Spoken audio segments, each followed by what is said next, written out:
Mario Piromali, je suis franchisé des restaurants McDonald's de Rennes et autour de Rennes. Je suis dans l'entreprise, dans l'enseigne McDonald's depuis l'âge de 20 ans et j'en ai 65 aujourd'hui.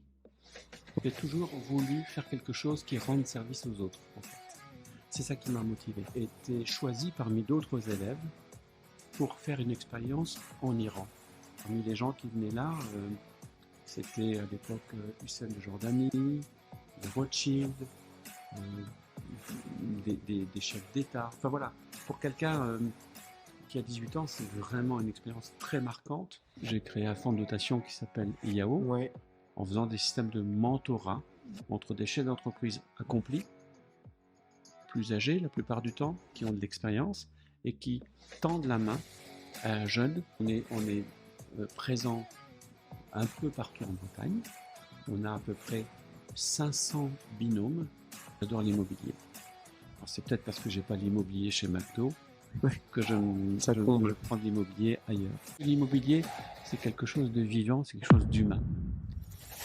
Lui, c'est Mario Piromali. À 18 ans, il sert les plus grands au palais du Shah d'Iran. Il découvre ensuite McDonald's à Strasbourg, gravit les échelons, se bat pour devenir franchisé et finit par ouvrir jusqu'à 26 restaurants McDonald's en Bretagne.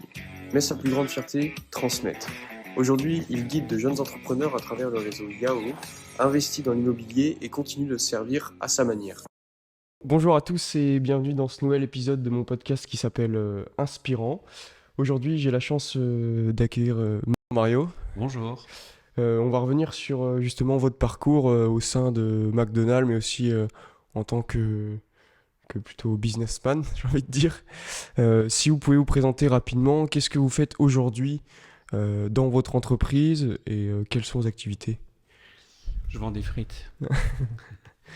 Mario Piromali, je suis franchisé des restaurants McDonald's de Rennes et autour de Rennes. Je suis dans l'entreprise, dans l'enseigne McDonald's depuis l'âge de 20 ans et j'en ai 65 aujourd'hui. Donc j'ai commencé comme salarié et depuis 1988, je suis franchisé à Rennes, Colombia. Ok. Alors on va revenir justement sur le parcours, mais avant ça, j'aimerais qu'on parle plus de votre jeunesse. Comment est-ce que vous étiez quand vous étiez petit? Est-ce que vous étiez déjà attiré par le monde de l'entrepreneuriat ou pas forcément? J'ai toujours été attiré non pas par l'entrepreneuriat, vraiment, mais par le service. J'ai toujours voulu faire quelque chose qui rende service aux autres, en fait. C'est ça qui m'a motivé. Et ça m'a amené gentiment vers l'entrepreneuriat. Ok. Et donc du coup, vous avez grandi dans quelle Dans quel milieu? région? Oui, voilà. Ouais. Dans quel Alors moi, milieu? oui. Je viens de l'Est de la France, en Moselle. Tu sais, la Moselle, c'est l'endroit où il y a les mines, les usines. Enfin, c'est joli pour certains, pas très joli pour beaucoup, mais c'est des endroits industriels où étaient venus beaucoup d'immigrés polonais et italiens dans les années 50. Donc mes parents sont arrivés là d'Italie et je suis né avec mes 10 frères et sœurs dans ce coin-là. Et je suis près de Metz, très exactement. Ok. Et donc du coup, comment ça s'est cheminé ce parcours vers McDo? Est-ce que vous avez fait des études dans le secteur? Oui, en fait, j'ai fait les études normales comme tous les jeunes au lycée et ainsi de suite, au collège. Et puis j'ai suivi un copain du village, parce que tu sais, on habite dans des petits villages, hein, c'est pas Ouais. des grandes choses, et qui, lui, est parti à l'école hôtelière de Strasbourg. Et donc, me diriger vers quelque chose qui va vers le service, ça m'inspirait. J'ai fait la même chose l'année d'après. J'ai postulé pour rentrer à l'école hôtelière de Strasbourg et j'ai été admis. Et j'ai fait un BEP, à l'époque ça s'appelait un BEP, en restauration, où j'ai appris un peu la cuisine et beaucoup le service. Et j'ai remarqué là que c'était exactement ce que je voulais faire. Servir les autres. C'était Ok. mon truc, quoi. Ouais, donc c'est ça qui vous a permis de trouver un peu votre voie et de vous dire que bah, ça y est, à 18 ans, vous aviez un peu trouvé ce que vous souhaitiez faire dans la vie, justement. Ouais. Ouais, tout à fait. C'était un peu avant 18 ans, mais tu vois, servir dans le sens général du terme les autres, pas que dans la restauration, hein, mais servir en général, c'est dans le cadre de ce que je pouvais faire, dans le cadre des choses où j'étais à l'aise. Et servir en restauration, il n'y a rien de plus sympa pour moi que de servir des gens qui veulent passer un bon moment à table, quoi. Ouais. Et est-ce que justement au cours de dans votre école à Strasbourg, vous avez eu des expériences qui vous ont marqué, des choses où vous vous êtes dit ah bah, je pensais pas que ça fonctionnait comme ça, vous a ouvert des portes, des opportunités? Ça m'a ouvert les portes de la vie, en fait. Parce que dans des écoles comme celle-ci, on apprend d'abord à, à être toujours convenable, de s'habiller toujours en costume. J'avais 16 ans et puis j'étais obligé d'être en costume, cravate tout le temps, d'avoir les cheveux courts, les ongles propres. Et puis on vérifiait ça tous les jours. Donc il y a une espèce de discipline qui te marque dans ta vie quand tu as Ouais. 16-17 ans. Et je pense que ça m'a beaucoup aidé en tous les cas, dans la rigueur. Ok. Et est-ce qu'on peut revenir sur une expérience que vous avez eue en Iran? Ah. Si vous pouvez nous partager cette expérience. Oui. En fait, après l'école hôtelière, j'ai été choisi parmi d'autres élèves pour faire une expérience en Iran, dans le Golfe Persique, où le Shah d'Iran, à l'époque, ouvrait un complexe dans une île, l'île de Kish, que lui destinait à toutes les têtes couronnées du monde et toutes les grosses fortunes. Il avait construit des hôtels, des bungalows, hein, pas des bungalows style Airbnb, tu vois, des bungalows de luxe, casinos, restaurants et ainsi de suite. Il avait besoin pour faire tourner tout ça de gens du service. Donc c'était par exemple les cuisiniers de l'hôtel Normandie à Deauville qui étaient là.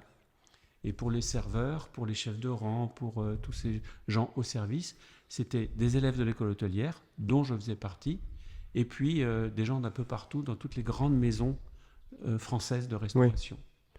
Donc j'ai été choisi pour aller là-bas, c'était extraordinaire. Pour un jeune homme qui avait juste 18 ans. Bah oui. Partir comme ça pendant pratiquement un an, et servir le Shah d'Iran quand il était là, parce qu'il n'était pas toujours là, ou sa cour impériale, ou les gens qui avaient réservé quelques jours ou quelques semaines sur l'île de Kish. Parmi les gens qui venaient là, c'était à l'époque Hussein de Jordanie, les Rothschild, des chefs d'État, enfin tu imagines des gens qui avaient l'habitude de se fréquenter entre eux. Oui. Et puis quelques vedettes aussi qui venaient les amuser. J'ai rencontré par exemple Joe Dassin qui était venu faire quelques concerts là-bas. Enfin voilà, pour quelqu'un qui a 18 ans, c'est vraiment une expérience très marquante de passer d'un village minier dans un village où c'était que des têtes couronnées, des princes, des princesses, enfin c'était... le dépaysement total aussi. Total, ouais. Total. Et donc ça a permis de grandir dans justement ce milieu de l'hôtellerie et la restauration, mais plus axé sur le luxe. Oui, sur l'ultra luxe. Sur l'ultra luxe, oui. Sur l'ultra luxe, oui. On servait, par exemple, on est en Iran. Donc en Iran, on mange du caviar. Quand on fait partie de la jet set, ben, quand tu sers le caviar où il y en a à profusion, tu fais waouh, quoi. C'est quelque chose. Oui, tu as des expériences comme ça qui sont mais vraiment marquantes et je dirais équilibrantes aussi, parce que ça te permet d'équilibrer les choses dans ta vie entre l'ultra luxe, des choses beaucoup plus simples. Ça te permet de te recentrer sur toi-même. Moi, ça m'a beaucoup aidé, cette histoire. Oui, ça vous a fait grandir. Et puis ça a pu voir un autre monde aussi, parce que j'imagine c'est pas tout le monde qui aurait accepté de partir de sa famille à 18 ans pour aller explorer le monde, malgré que l'expérience était belle. Oui, sans doute, parce que l'Iran, c'est loin. Oui. L'Iran, à cette époque, c'était incertain. Mais moi, j'avais l'envie absolue de parcourir le monde entier. Quand on est jeune, comme toi, on a juste envie de s'éclater dans le monde entier, quoi. Oui. Et ça n'a pas changé, tu sais, il y a 40 ans, c'était déjà comme ça. Moi, j'ai eu cette opportunité, j'ai foncé, j'en ai profité, et ça me sert encore aujourd'hui. Ouais, ok. Et donc, du coup, comment ça s'est terminé, cette aventure? Alors, très mal, Très mal parce que c'était l'époque où le Shah d'Iran s'est fait destituer. Et donc on a dû partir très rapidement de l'île parce que c'était la révolution islamique qui se mettait en place. Donc ça s'est terminé en eau de boudin. Ouais, donc ça fait une expérience courte, mais qui était quand même enrichissante. Oui, Et, tout à fait. et donc retour en France.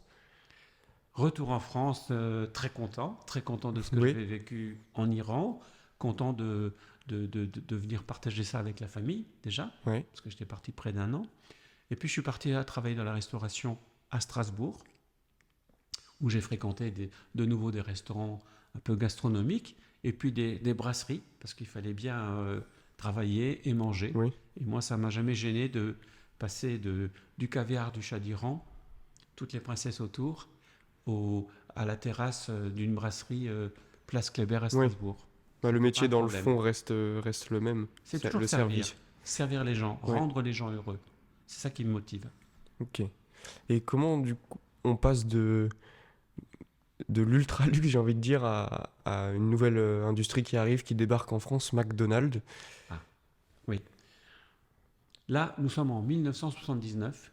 Je suis à Strasbourg et je travaille dans une brasserie. Il y a des travaux dans un centre commercial du centre-ville. Et dans ces travaux, il y a un nouveau restaurant qui ouvre, dont tout le monde parle et personne ne connaît. C'est le restaurant McDonald's. Je ne connaissais pas McDonald's. Très peu de Français connaissaient McDonald's. Quelques jours plus tard, ce McDo a ouvert. Je suis allé voir parce que je suis curieux et je me suis rendu compte que c'est une forme totalement inédite de restauration. Ça n'existait pas en France. Ouais.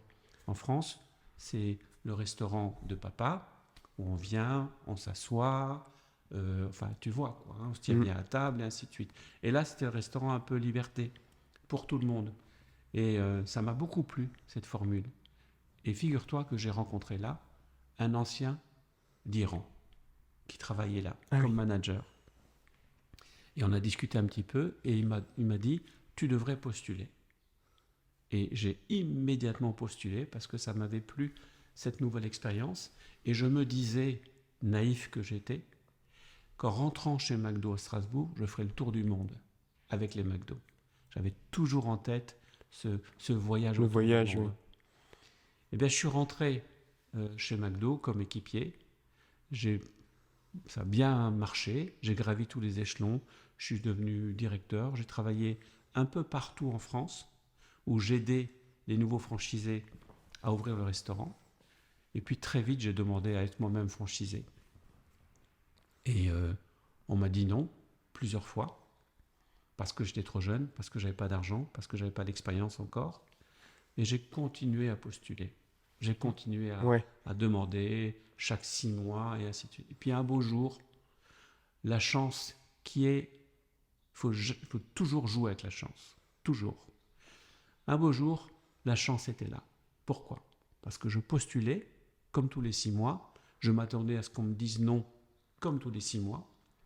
Mais cette fois-ci, il se trouve que le restaurant McDonald's qu'ils avaient ouvert à Rennes, depuis 1 an, ne Ouais. fonctionnait pas du tout. Ils avaient trouvé un franchisé qui n'est pas venu.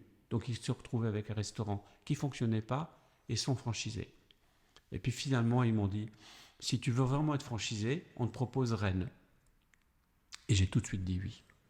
Parce que moi, je pensais que j'avais les capacités nécessaires pour faire marcher ce restaurant. Ouais. Et puis vous aviez évolué au sein de McDonald's. Je sais pas, ça a duré combien de temps cette carrière au sein de McDonald's, enfin plutôt en tant que salarié? Ça a duré 9 ans en tout.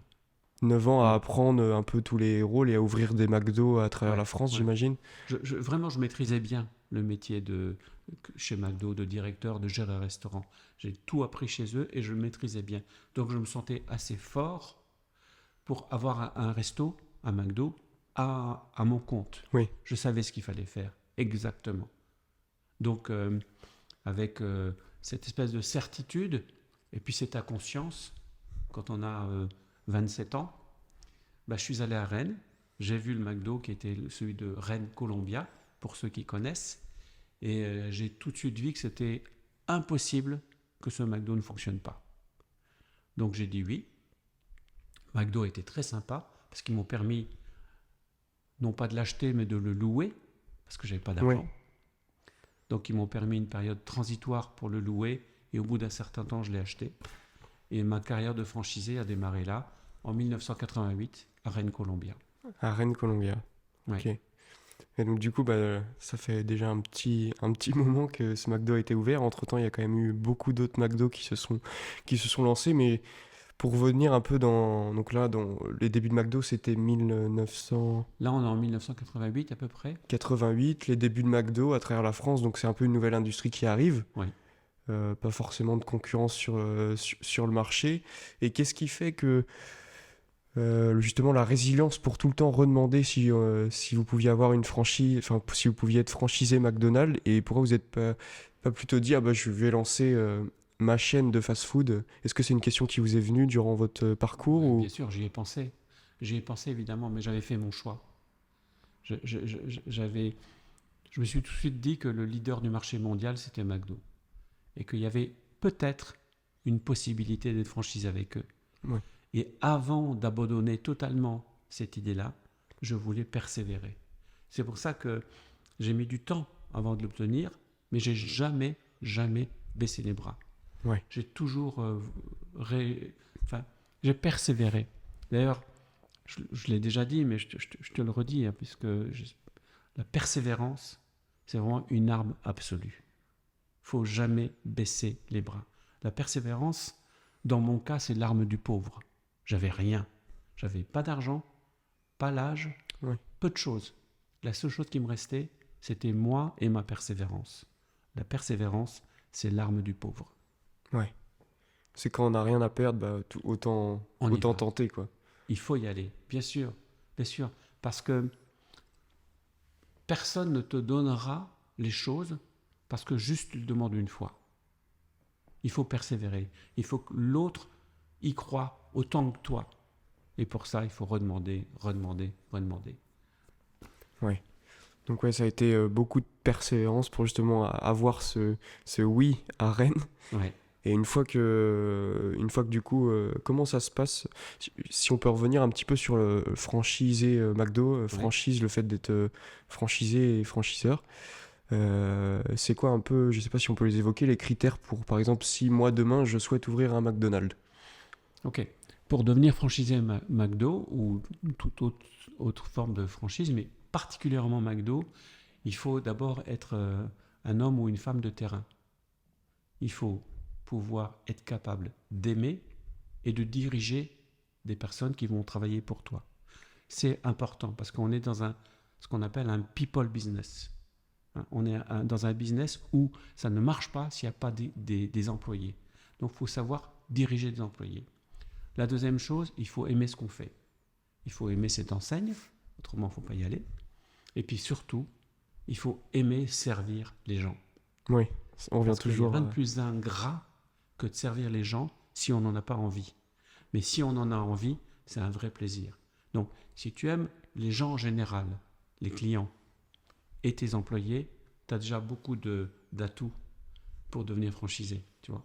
Ouais. Si tu es plutôt enthousiaste, pas trop feignant, tu as beaucoup de chance. Ok. Et les critères un peu de McDo par exemple, pour que vous passiez de un McDonald's à aujourd'hui 23? Alors j'en ai eu 26 et j'en ai 18 aujourd'hui parce que j'en ai vendu quelques-uns à ma fille qui à son tour est devenue franchisée. Ok. Alors comment est-ce qu'on fait pour passer de 1 à 2, de 2 à 3 et ainsi de suite? On fait juste bien son travail. On y croit. Et puis on est aussi en capacité d'en gérer plus de 1. Parce que tu sais, il faut un certain profil pour gérer un restaurant ou une entreprise, mais il faut un autre profil pour en gérer 2, 3, 4, 5. C'est Oui. plus tout à fait le même métier. Donc, est-ce que tu as ce profil ou est-ce que tu ne l'as pas?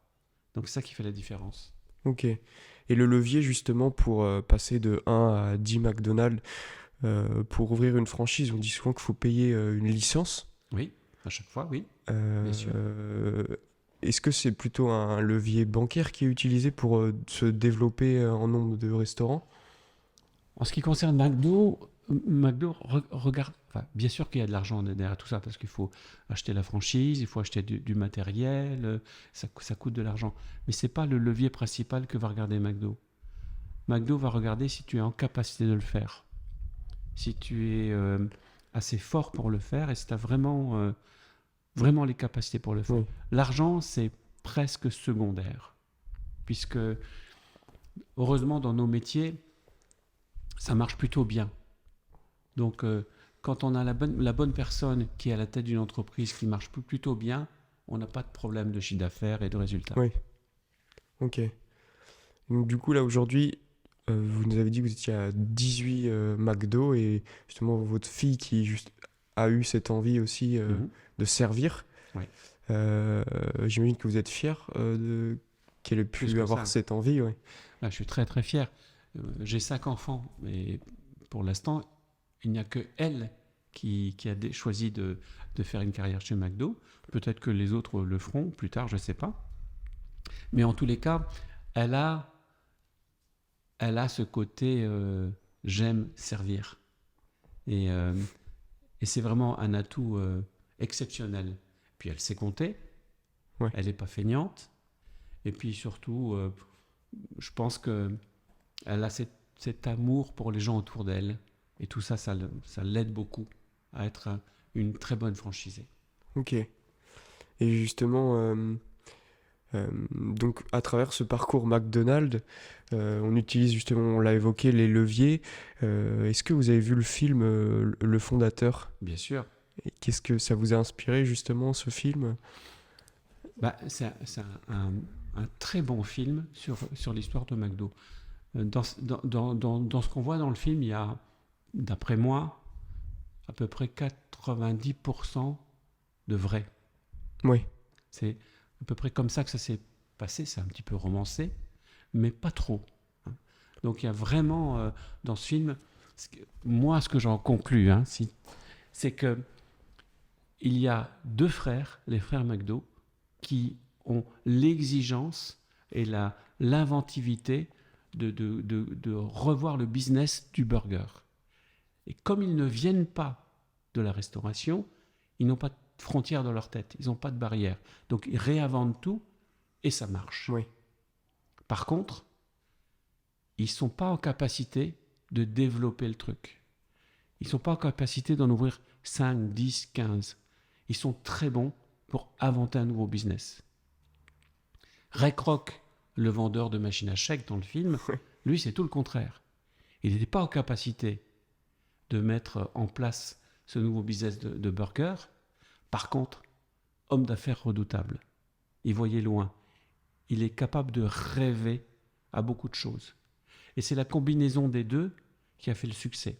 Bon, évidemment, dans le film, on voit que les frères McDo, finalement, vendent leur nom à Ray Kroc, qui lui développe, et ça devient ce qu'on connaît de McDo aujourd'hui. oui. Et ce côté franchise aussi. Parce que du coup, quand on possède un McDo, je trouve ça aussi intéressant.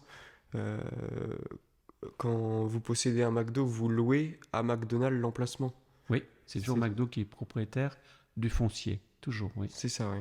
Donc, oui, et annuellement, il y a des redevances qui sont données à McDonald's. C'est ça. Le système McDo, ça fonctionne de la façon suivante. Tu payes un droit d'entrée, une fois pour toutes, une fois pour ton contrat de 20 ans. Deuxièmement, chaque mois, tu payes des royalties sur ton chiffre d'affaires. Et troisièmement, tu payes une redevance, comme un loyer, chaque mois, pour l'exploitation du restaurant. Voilà. Et tout le reste, c'est pour toi. Ok, ouais. Donc tous les murs sont possédés par McDonald's. Par McDo, oui. Ouais. Ouais. C'est eux, là, c'est plus ils ont un business d'immobilier derrière sur Il y a aussi ça, sur ce point-là, quoi. absolument. Mais faut pas croire que McDo, c'est que un business d'immobilier. C'est vrai que c'est très présent, très prégnant. Hein. Mais pour continuer à être le numéro 1 dans le monde entier, pour faire de nouvelles inventions dans ce domaine-là, alors que si tu regardes autour de toi, hein, il y a beaucoup de gens qui se lancent dans le hamburger, mais pour rester le premier, faut rester dans le business, quoi. Et McDo est bien resté dans le business du hamburger. Ouais, bah oui. Moi, par exemple, qui suis en 2004, je vois pas justement ce monde sans des McDo à travers la France ou des choses comme ça. Donc c'est sûr que quand vous avez vu ce nouveau concept débarquer à Strasbourg, ça a dû être fascinant. Ouais. Nouveau, en tous les cas. Nouveau et Ouais. très résilient, comme tu disais en début d'interview. Vous avez déjà voyagé à travers le monde, vous disiez que le voyage c'était quelque chose que vous aimiez beaucoup. Oui. Euh, est-ce que vous visitez des McDo à l'international? Je fais que ça. Et c'est lequel, celui qui vous a le plus marqué, si vous deviez en retenir un? Alors, c'est difficile de retenir un, Ouais. parce que j'en ai vu dans beaucoup de pays, et j'ai vu beaucoup de McDo avec beaucoup de franchisés. En fait, c'est pas tellement le McDo que je retiendrai, mais le franchisé qui gère le McDo. Et à chaque fois, c'est une histoire différente. À chaque fois, tu as un franchisé qui gère un restaurant dans un quartier, et il raconte son histoire. Et je me rappelle d'une franchisée du côté, je crois, de Chicago, qui était une ancienne salariée comme moi, qui avait plutôt réussi, puisqu'elle avait quelques McDo dans des quartiers un petit peu difficiles. Ok. Et elle s'était fixée comme mission l'éducation des enfants de son quartier. Chaque franchisé se fixe un petit truc comme ça. Et elle m'avait beaucoup touché et marqué, cette franchisée. Tu vois ? Ouais. Parce qu'elle est allée au-delà de son statut de chef d'entreprise. C'est un chef d'entreprise, c'est quelqu'un qui gère sa boîte et qui fait en sorte que sa boîte aille le mieux possible pour ses salariés et pour ses clients. Mais une fois que tu es arrivé à ça, il faut aller un peu plus loin. Il faut faire quelque chose d'autre. Enfin, pour ceux qui veulent et ceux qui peuvent. Cette franchisée l'a fait. Et elle s'était fixée comme mission d'aider les jeunes du quartier dans l'éducation. Ouais. Et ça m'avait beaucoup marqué. Et vous, c'est quoi votre petite chose en plus, votre petite... Moi c'est d'aider les jeunes à monter leur boîte comme moi, on m'a aidé. J'aurais jamais dû être chef d'entreprise vu mes antécédents familiaux et ainsi de suite. J'ai eu McDo qui m'a tendu la main et qui a tout fait pour que je réussisse. Je dois rendre ça. Et je me suis fixé ça comme mission. Et puis, c'est vraiment, pour moi, naturel, quoi. Donc, j'ai créé un fonds de dotation qui s'appelle IAO, Ouais. qui aide les jeunes à soit à monter leur boîte, soit à diriger leur boîte, au moins pendant les 3 premières années, en faisant des systèmes de mentorat entre des chefs d'entreprise accomplis, plus âgés la plupart du temps, qui ont de l'expérience et qui tendent la main à un jeune chef d'entreprise qui lui démarre et qui a des doutes, des questions, qui manque de confiance. Voilà, je me suis fixé ça. Oui. Et ça marche plutôt bien. Oui. Donc c'est une fondation, et IAO, j'allais y venir, sur tout le secteur plutôt Bretagne. Oui. Qui a pour but d'être, c'est un peu un incubateur de start-up, mais avec un... Plus qu'un incubateur. Hein. C'est... Parce que dans ce truc de Yahoo, tu as l'entreprise et le jeune qui gère l'entreprise. Et à Yahoo, on prend soin des deux. On fait en sorte que le jeune ou la jeune ou les associés qui gèrent l'entreprise le fassent correctement, le fassent sans s'abîmer eux-mêmes et fassent en sorte que ça se passe bien pour leur entreprise. Ça va un peu plus qu'un simple compte d'exploitation. Oui. Donc ça s'est bien développé. Oui. C'est quoi les prochains objectifs pour IAO? Parce qu'actuellement, oui, c'est que sur le secteur breton. Oui. Alors, ouais, effectivement, on est présent un peu partout en Bretagne. On a à peu près 500 binômes qui fonctionnent. C'est-à-dire qu'on a à peu près 250-300 jeunes chefs d'entreprise qui sont suivis par des chefs d'entreprise bretons. Okay. Hein, c'est pas rien, hein, c'est pas rien. On existe depuis une douzaine d'années. Et puis maintenant, je pense que l'étape suivante, c'est d'ouvrir IAO au monde. C'est-à-dire qu'on va chercher des chefs d'entreprise bretons qui ont réussi quelque part dans le monde et on les met en relation avec tous les jeunes de Yao qui sont en Bretagne. Et on fait une conférence comme ça tous les 2 ou 3 mois, où le chef d'entreprise, le dernier qu'on a fait, c'était à Miami, aux États-Unis, où il a expliqué son parcours, comment il est arrivé là, toutes les difficultés qu'il a eues, et comment il a réussi l'implantation de son entreprise aux États-Unis, ce qui n'est pas simple. Bien, comme ça, on va faire quelqu'un en Australie, quelqu'un en Asie, un autre en Afrique, et ainsi de suite. On va partager maintenant une expérience un peu plus internationale de l'entreprise. Ouais. Ok, ouais. Donc ça a vraiment un réel impact. Et c'était ça, ce côté un petit peu novateur, justement, le fait de mettre en lien des chefs d'entreprise avec des jeunes entrepreneurs Oui. pour leur apporter toute leur expérience. J'imagine que vous avez eu plusieurs retours de chefs d'entreprise qui trouvaient ça hyper gratifiant, dans le sens où un peu redonner Ouais. suite à leur réussite. Absolument. C'est valorisant pour les chefs d'entreprise. Parce que, tu sais, quand tu es un chef d'entreprise, tu es un homme ou une femme seul. Tu es seul. Et pouvoir un peu partager ton expérience avec un jeune, Ouais. c'est super valorisant. Et en plus, on se rend compte que dans ces couples-là, le jeune apporte beaucoup aux plus anciens aussi. Il vient avec les nouvelles techniques d'aujourd'hui, les nouvelles façons de penser. Le marché global a changé. Et il a changé pourquoi ? Parce que c'est plus les mêmes personnes. Ce sont des jeunes aujourd'hui, pour nous, qui sont sur le marché. Ben, à votre contact, on connaît mieux le marché, en fait. Donc, c'est intergénérationnel, positif, et très... on se transmet quelque chose de l'un à l'autre. C'est profitable pour tout le monde. Oui. Et au début, lors de la phase de lancement justement de Yao, est-ce que ça a été quelque chose de compliqué à expliquer aux entrepreneurs pour démarcher des entrepreneurs pour qu'ils viennent aider des jeunes, ou c'est plutôt quelque chose qui s'est fait accepter, qui a été accepté J'ai pas eu trop de difficultés, je dois dire. J'ai trouvé beaucoup de chefs d'entreprise qui veulent rendre, Ouais. mais ils ne savaient pas comment. En fait, comme ils sont seuls dans leur vie de chef d'entreprise, ils n'osent pas s'ouvrir aux autres. Yao, ça leur permet de s'ouvrir aux autres. Ça leur permet enfin de dire « je suis aussi moi capable d'aller un peu plus loin que ma propre entreprise et de rendre un peu, soit au territoire, soit aux jeunes, soit à ce métier qui m'a tant donné. » Et je n'ai pas eu trop de difficultés.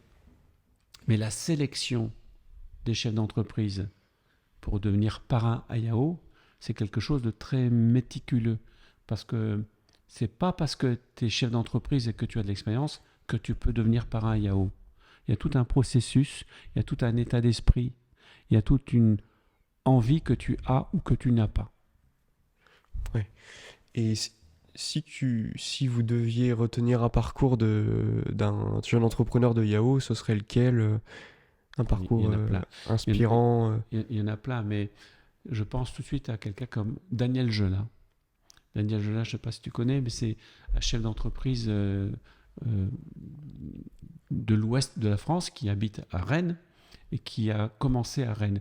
Il était vendeur de photocopieurs. Il a monté sa boîte. Et puis, une fois qu'il a monté sa boîte, il a monté d'autres boîtes. Et une fois qu'il a fait ça, il a voulu rendre au territoire. Et il ne fait que des choses qui servent au territoire. Par exemple, il a créé le Marathon Vert à Rennes, l'Urban Trail à Rennes, et plein d'autres choses comme ça. Voilà quelqu'un qui... Et c'est un monsieur qui a plus de 70 ans, hein, qui continue à faire cette espèce de mission qui s'est fixée, c'est-à-dire servir à quelque chose et à son territoire. Voilà, je pense tout de suite à lui, mais il a vraiment... il y a plein de parcours divers. Il y a beaucoup de chefs d'entreprise, surtout chez nous en Bretagne, qui sont des personnes extraordinaires, mais vraiment extraordinaires. Et on ne les met pas souvent en lumière.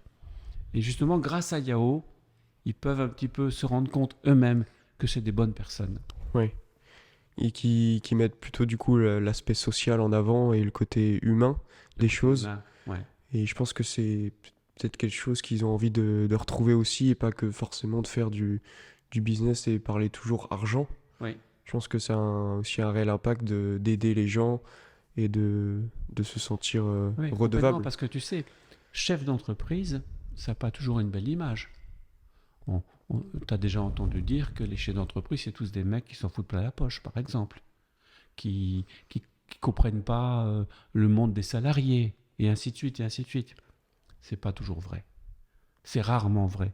La chef d'entreprise, c'est quelqu'un de responsable, qui se donne beaucoup, qui, pour monter sa boîte, souvent vend sa voiture ou sa maison, qui travaille à n'en plus finir, et qui fait tout ça, bien sûr pour lui, parce qu'on le fait pour soi, mais à travers lui, et ses employés en profitent aussi. Oui. Et un chef d'entreprise, c'est quelqu'un d'extraordinaire. Et c'est bien que la société puisse remarquer cela, puisse dire cela. Tu sais, c'est comme les jeunes. Il y a beaucoup de personnes plus âgées qui disent les jeunes, ils veulent plus travailler. Les jeunes ceci, les jeunes cela. Mais c'est pas vrai. Les jeunes, ils veulent faire, ils veulent acter, ils veulent agir, mais à leur façon, Oui. en fonction de l'ère du temps. Oui, ça évolue, ça change. Ça évolue, ça change absolument. Donc tu vois, il faut mettre en lumière toutes ces bonnes âmes, toutes ces bonnes volontés. Il y a d'excellents chefs d'entreprise qui ne veulent que faire du bon travail, et il y a des jeunes qui veulent juste s'exprimer et qu'on leur fasse confiance. Ouais. Tout ça, c'est réuni à Yahoo. Ouais. Et justement, vous avez beaucoup voyagé, notamment aux États-Unis. Qu'est-ce que vous pensez de la mentalité des États-Unis comparée à un peu cette mentalité, je parle dans l'entrepreneuriat en France? Dans l'entrepreneuriat. Oui. Tu parles dans l'entrepreneuriat aux Oui. États-Unis. Oui. Oui. Aux États-Unis, avoir son entreprise, c'est quelque chose de tout à fait banal, normal. La relation que les Américains ont avec l'entrepreneuriat et l'argent n'est pas tout à fait le même que chez nous en France. D'ailleurs, aux États-Unis, on a des problèmes avec tout ce qui touche au sexe, mais on n'a pas de problème avec l'argent. Et en France, on a des problèmes avec l'argent et on n'a pas de problème avec le sexe. Ouais. C'est les grosses différences avec ces deux pays, quoi. Ok. Un autre point que je voulais aborder justement avec vous, c'est plutôt la partie investissement. Comment on se développe, par exemple, sur le parcours investissement, que ce soit en bourse, en immobilier ou alors dans l'investissement dans les entreprises. Quand on a quand on a plusieurs McDonald's qui tournent plutôt bien, j'imagine, comment on se diversifie ses investissements, on développe son patrimoine. Ouais, parce que tu vois, quand tu montes ta boîte, tu crées ton emploi en créant ta boîte. La plupart des chefs d'entreprise qui réussissent leur entreprise. Mais ça ne s'arrête pas là. Parce qu'un jour, il faudra bien vendre ton entreprise, Ouais. et la vie, on l'espère, continue. Mm. Il ne faut pas louper cette vie-là. Il faut la préparer. Et pour la préparer, il faut préparer un peu de patrimoine, un peu peut-être d'immobilier ou de la bourse pour certains, et ainsi de suite. Il faut le préparer. Parce que il y a beaucoup de chefs d'entreprise qui réussissent leur vie de chef d'entreprise et qui loupent la vie après l'entreprise. C'est très important. Ouais. Il faut le préparer. Il ne faut pas faire n'importe quoi. Et attention au miroir aux alouettes. Il faut vraiment faire attention. Beaucoup de prudence. Ouais. Les choses faciles n'existent pas. Les choses où on te dit place de l'argent là, tu auras un rendement à temps, ce n'est pas vrai. Ce n'est pas vrai.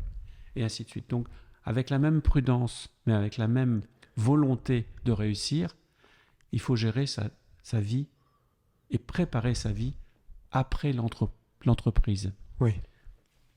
Et vous, justement, vous êtes plutôt sur tous ces investissements qu'on a évoqués ou plus un en Alors oui, moi spécifiquement? je suis plus... j'ai une appétence pour l'immobilier. J'adore l'immobilier.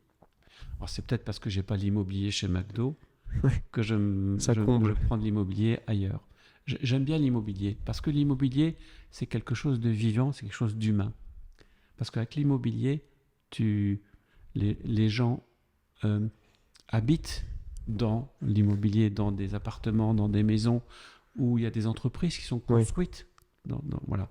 Donc l'immobilier, ça a un côté un peu social qui me va bien. Et en plus, figure-toi, tu me poses la question, je te réponds, que moi j'investis dans l'immobilier pratiquement uniquement à Rennes, là où j'ai réussi. Pour 2 raisons. La première, c'est que je connais bien la ville, ça m'évite de faire des bêtises. Oui. Et la deuxième, c'est que je veux rendre là aussi, là où j'ai réussi. C'est-à-dire acheter un vieux bâtiment du centre-ville et le rénover, j'ai beaucoup de satisfaction avec ça. Tu vois, Oui. je veux pas juste faire de l'argent pour de l'argent.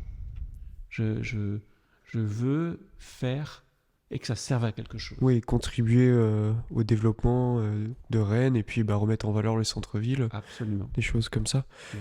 Euh, Très bien. Et justement, sur la partie immobilier, quand, quand vous dites que vous insistez sur le secteur rennais, c'est plutôt dans l'immobilier professionnel, commercial? Un peu dans tout.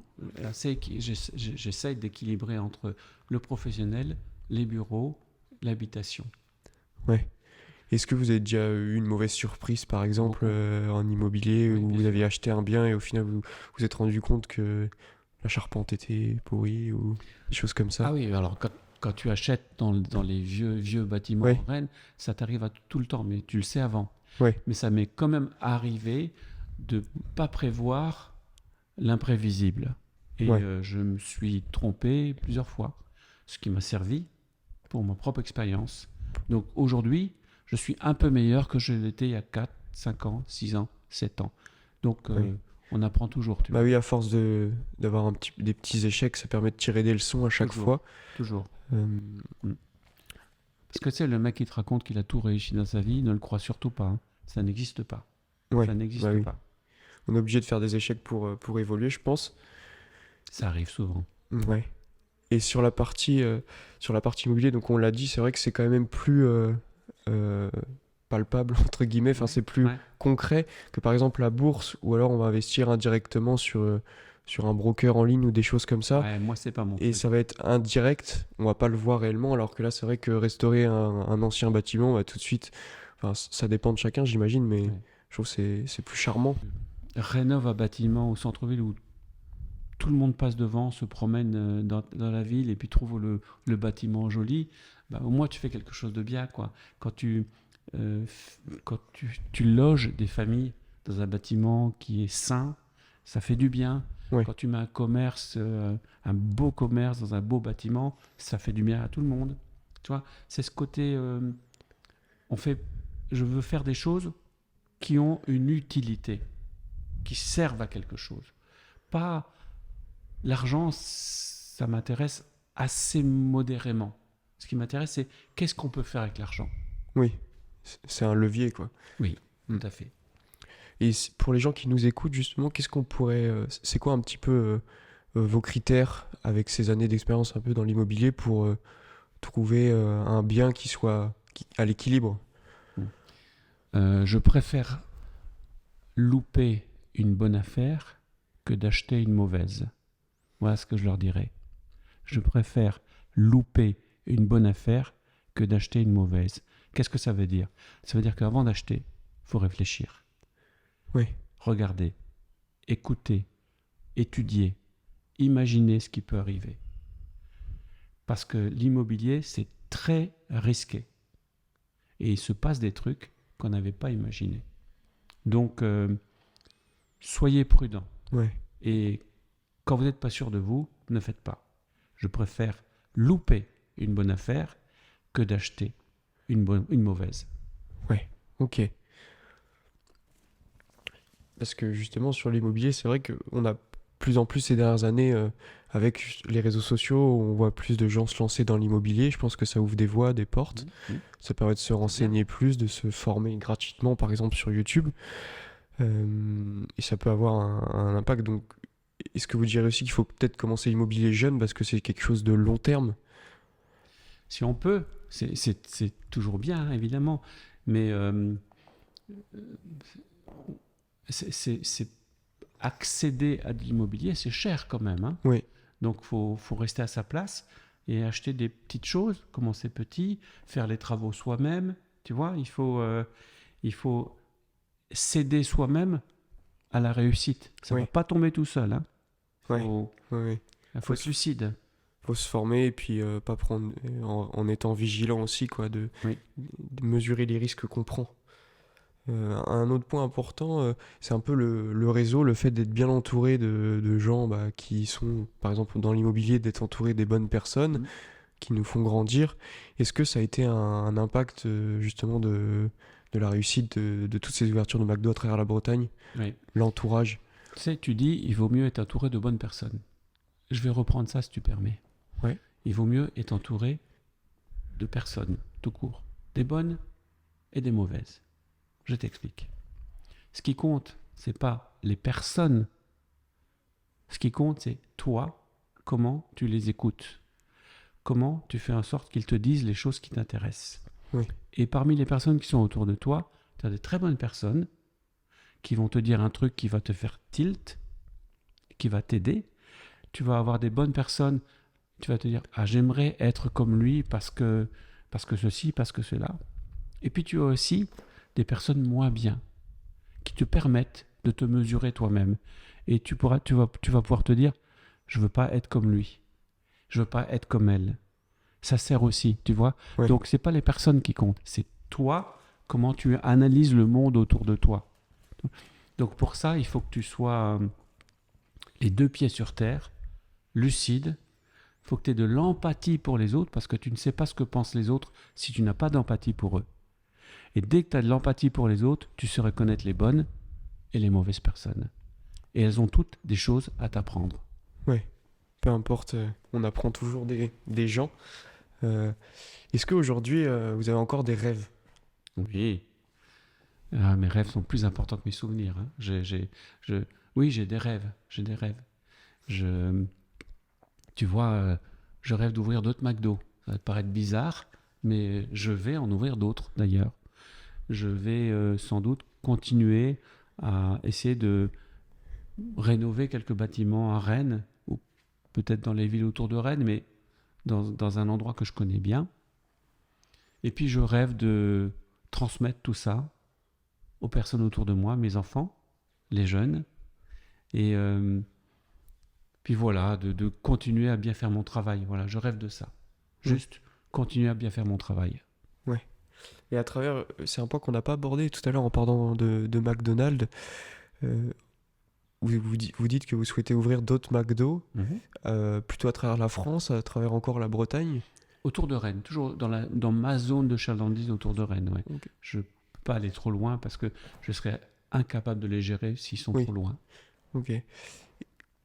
Est-ce qu'il y a une limite de McDonald's par secteur ou pas forcément?